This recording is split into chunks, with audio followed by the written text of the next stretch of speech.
So what are we going to talk about today? Happy New Year, John. Happy New Year. Happy New Year, Tex. Happy New Year, dude. It's been a week. I am still hungover. Well, he's still in there's I think 2020 was so draining that I think people are going to just extend Say Happy New Year for a year. Yeah, for a new year. Be like, Happy New Year. At least it's not 2020.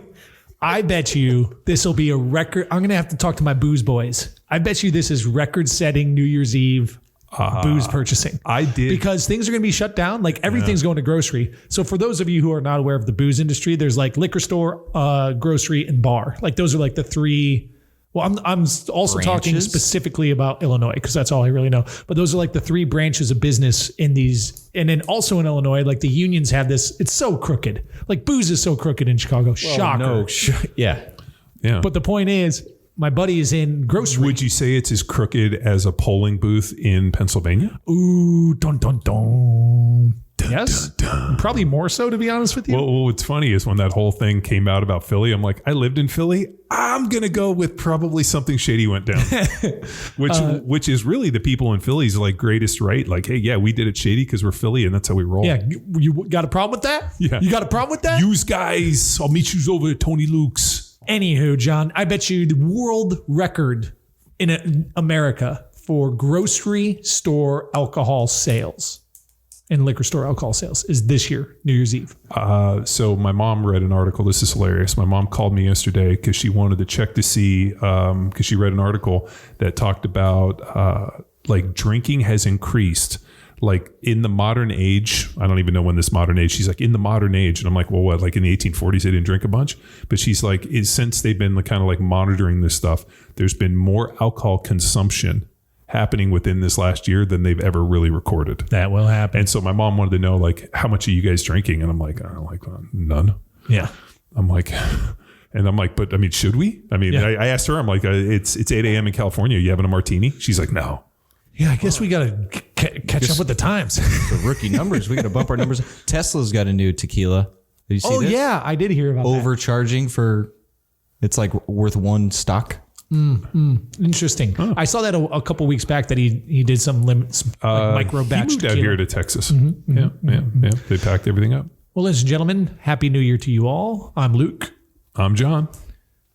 And Tex, $250 a bottle of Tesla tequila. It's in, and it looks like it's in a Thunderbolt. It's out of stock. It's got to be better than the Rocks tequila. That's the number one selling tequila. Now, is it what? selling because it's the Rock or because it's good Listen, tequila? John, no one needs your witchcraft. Exactly. It shows the amount of influence that he has, dude, right? It's unbelievable. He attaches to something like I bought it. It worked. Well, we had that episode of Brew with the Crew. And you guys are like, it's the best. I'm like, it was the best. Awful. Still is. I haven't bought it since. It's not good. It's not that bad. Yeah, it was fine in a margarita. Yeah, that's the thing. What? $1,000 on eBay for the Tesla tequila. Yeah. Oh, good. So you're going to buy 3? Yeah. Happy checkout. Happy me. Happy you. Happy birthday for the next 10 years, guys. Ladies and gentlemen, it's time to hit the hotline. This is a crew episode of the premier podcast in strength and conditioning. Ing. The number to the hotline is 929-464-4640. That's right. 929-ING-ING-0. That's how you get a hold of us. You can text us. You can leave a voicemail. Today's caller has a question on plyos.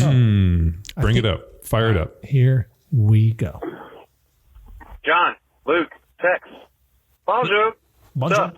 Good day, sir. I am asking about an old quip from an old episode. I think it's number 16 or so, when Luke gave us his plyometric program for amateurs. Jesus. I think right around Power Athlete Radio 16. Now, what utility does that program still hold? What has that turned into? And if I were to try and integrate my own into one of your programs, how would that look? Thank you, sirs. Bye. I'm imagining. So here's what I'm imagining. First John. of all, the Power Athlete Nation wrangles me up. They take me into a dark cellar and start waterboarding me. And they're saying, Tell us about the plyo program from episode 16. I would have no idea what they're talking about. We're all dead. Yeah, no, I do remember Ingo. No, but I do remember Ingo B followed it. I think I might have turned it into a blog post as well, or it's in the show notes. The plyometrics are really interesting. They. You looking it up? I'm looking at it. Okay, so. Whether at Power Athlete, we're really big about recruiting fast twitch muscle fibers, right? So the way you recruit fast twitch muscle fibers is with heavy weights. Even though the weights are moving slow, you're still having to have max recruitment, sprinting. Relatively slow, John, potentially light weights. Okay. Using pen store acceleration, sprinting, and plyometric type movements. So the plyos really... What they're really focusing in on is that stretch shortening cycle. So the idea of using a dynamic movement and relating that to violent contractions. So how do we use it? I mean, in all the Power Athlete programs, we're going to use some form of PAP, which is called post-activation potentiation. Also, Cal Dietz calls it French contrast, which we use as well, where we do something heavy and then it's followed up by something dynamic. Mm-hmm. And we take advantage of that, heavy movement, fast twitch motor recruitment, fiber type, and then we do something dynamic as a way to get the CNS to fire and to utilize those muscle fibers. So I think plyometrics. So what's an example of that? So let's just do. So for example, we have a heavy back squat, and then I need you to give me three max this. Like a triple or five? Sure, it could be like a single, triple, whatever it looks like. It's just got to be heavy enough. So let's say we drive a single. So you give me nice high quality work, big single, and then you immediately transition over, and I want to do 3 broad jumps back to back, each tying in and working on the dynamic nature of being able to get some horizontal displacement. We use them with box jumps. We use them with shin hops. We'll do lunge jumps with a switch. We've done some, band assisted kind of rocket jumps. There's a million different ways to attack it, but I really think that strength programs, especially used with that kind of PAP French contrast, I think work better than just some of the standard plyos, because I think it creates a better environment for them. What text? It was episode 11. What's Pulling wrong up show with this notes guy? now. I remember the idea of this was trying to break out of the paradigm of high rep plyometrics as a training stimulus. Well, which you can use like filthy 50, right? You do 50 box jumps in a minute. It's that's not like plyometrics. The purpose of that is just conditioning. Yeah, and the problem is that you're using a lot of elasticity within the joints and the ligaments. And I think you really set yourself up. I mean, if you look at all of the plyometric movements and you go back and you read Verkhoshansky's work, who, is really kind of the father of that dynamic movement, everything is done for high quality, short rep, smaller rep, short duration, extremely explosive, lots of rest, and really within a detailed training program. The other big consideration for when to start plyometric movements comes with strength. So they don't really do a ton of plyometric movements until you can kind of reach a mastery level, which usually starts somewhere around 2 times body weight back squat, because now you're strong enough to protect yourself. So what happens all too often is we get younger athletes who aren't strong enough to protect themselves and put them in these kind of dynamic movements and a ton of plyometrics, and then it just leads to a lot of injuries. And yeah, that's a good point, John, because what you're leveraging in plyometrics, bodyweight plyometrics, is the ground reaction force of your body weight hitting the ground, which then you have to redirect inertia, which is going to be a multiplier of your body weight 2 to 5 times, depending on height and a number of things. So you need to have that base level of strength to be able to redirect, dampen and redirect. The program was on the forums in the old website. That's where I think we dropped it. And this was when Sprague, I think, was Callie there? Sprague, Ben, and maybe Callie and I found a plyometrics manual that was in a 3-ring binder in one of the bookshelves not Old Balboa, New Balboa. Yeah. And we followed it and adapted it to CrossFit football. You know what I mean? And I think that's when this episode. But I'm dying to know what the hell I said. Nobody knows. It's lost to history. But I think going forward, when people start to like, hey, where do plyometrics fit within my program? I think we do some form of, jumping. We do some form of squatting, pulling. I mean, it looks like an athletic training program. Are we going to see a ton of plyometrics on Jack Street? Not really. Maybe some depth push-ups to explosive rebounds. Right. PAPS type stuff. Yeah, PAP type stuff. But for the most part, like putting like a dedicated plyo program into the training because we're using this concurrent model, there's a definite real place for it. And so I like to do it within the confines of that PAP training, not necessarily putting like a dedicated sprint plyo day together. Tex and I, a year or two ago, we were talking about what if we just snuck sprinting into Jack Street somehow with like skip plyo type work. How could that theoretically help these guys it would definitely get them stronger because it's changing stimulus and coordination. I think just jumping rope. Totally. I think like some of the best conditioning I've ever done was on a heavy bag and jumping rope. So I think there's real benefit in that as well. Man, I'm trying to really think back to this thing, Tex, and I remember Ingo did it as written. I wonder, he probably still has it written. Oh, of somewhere. course. He probably still doing it today. He found that CrossFit football sticker. I randomly got a Facebook tag from him. Yeah. And his training books. He's still, I do have our old school collegiate template programming plyo guidelines and how we integrated it into a template. Okay. And controlled volume and intensity for people. So, but our audience was high. When we had to pull people back from the other end of the pendulum because the audience at that time, don't jump.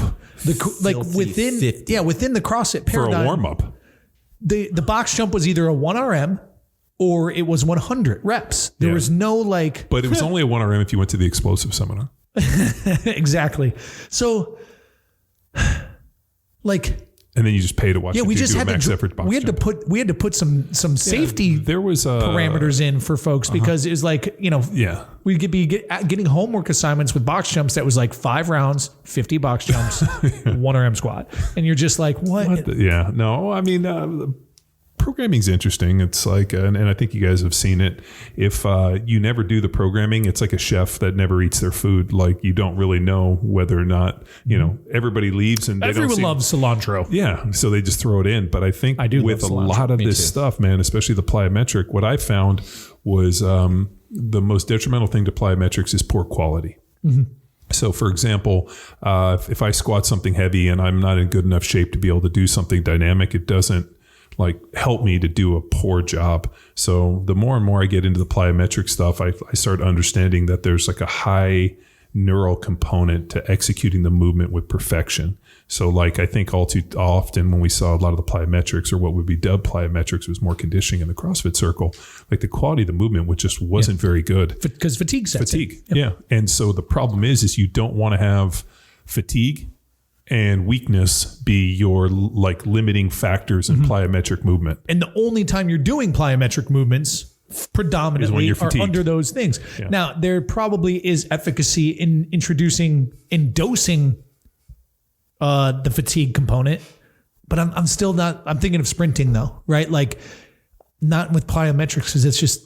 Well, we take the same volume and intensity approach to plyos as we do sprinting because we understand. Just like sprinting, if I have poor technique and I start to lose my position and fight too hard, that's when the hamstring injuries occur.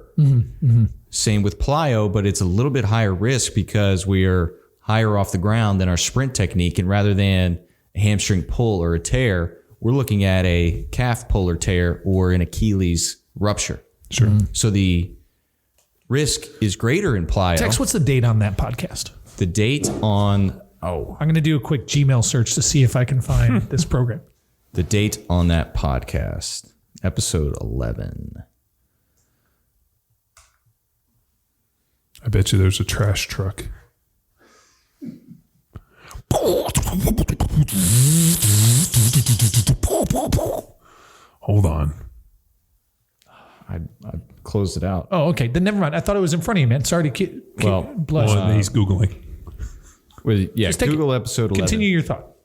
Anyway, so we when we teach sprinting and provide this tool to coaches to then apply, we break it into volume and intensity. So 2 different styles of execution of our sprints. The volume is designed to challenge your sprinting technique under fatigue. And we have this window based off Charlie Francis's work that is avoiding what we call the no man's land. So this is more of a tempo style conditioning, and we know it's a volume if there's a set rest, a work to rest ratio. Say we are running 100s and it takes us 15 seconds to execute that 100, and then we're going to work to rest of 3. So we would rest 45 seconds and then execute the next rep. But these are not all out world record 100-meter runs. They are at 75%. So 15 seconds is probably, that's pro athlete 75%. Anyway, so there's a set rest within that, and we have anywhere from 10 to 12 reps on our, 8 to 12 reps on our sprint. Carry over now these guidelines to plyometrics.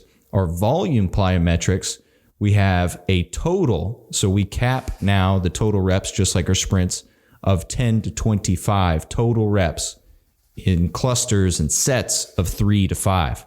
That's where we see the 3 RM or the PAP work that John talked about. You're going to see this 3 sets of box jumps after you do your squat. So that's an example of the application of some volume.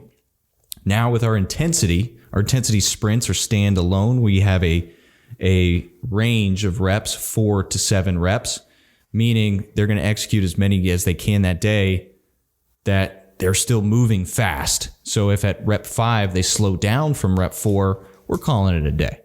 And now taking those rules over to our plyometrics, our intensity, this is a total less than 10 reps, but we're not prescribing a specific number because we're going to pull back and stop if they lose their power, their explosivity. And then our rep count is anywhere from 1 to 2. This is where you'll see these plyos in a program stand alone, not necessarily combined with another lift, or certainly not in any conditioning practice, but stand alone because we're working on the skill of jumping. And then we encourage within our program, you select one primal movement, which would be a squat, a step, or a lunge, and then one plane of motion per day. So next time the plyos come up, you select a different plane to be explosive from. An example would be a frontal plane movement are our lateral skiers. So that'd be a step up primal movement, but then we're hitting the frontal plane, left to right. I'd pick that for a volume day personally versus an intensity, but you can do intensity.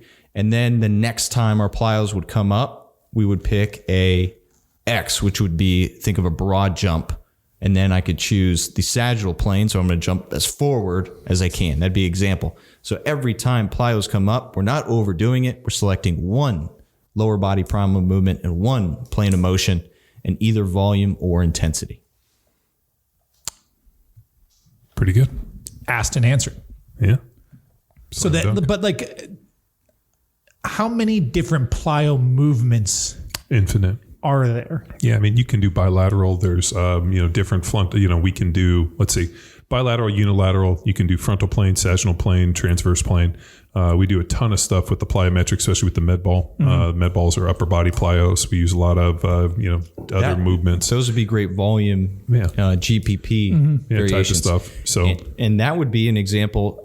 I do want to close with this non-contact plyometrics. Med ball work, that's a great example of so it's the same action that we would expect of our athletes. Say I'm landing from a change of direction or a lateral skier. My lateral med ball work, it's the same slow down, dampening action that I would expect with the lateral plyo, but I got a med ball as I'm rotating towards my side. That's me slowing it down, and then I'm exploding out just like I would with a lateral skier, but my feet don't leave the ground. If our athletes are recovering from injury or we just want some volume conditioning, we're not going to do 50 box jumps. We're going to do 50 med ball work. And we're not leaving the ground. It's a great way to teach change of direction and plyos without the risk that we mentioned earlier. Mm-hmm. And I guess what I was baiting up there, John, as I was searching and could not find that freaking post, I'm dying. I got to search and find it. We'll find it. Is plyos. Oh, interesting.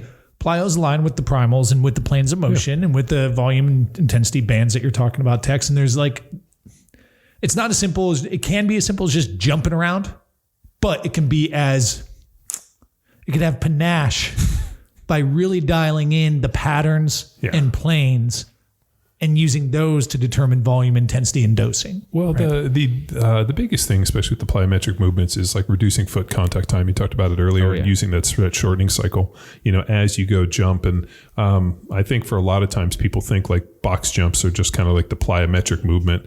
I like testing and I like using the box jumps, especially like using them with dumbbell weighted box jumps.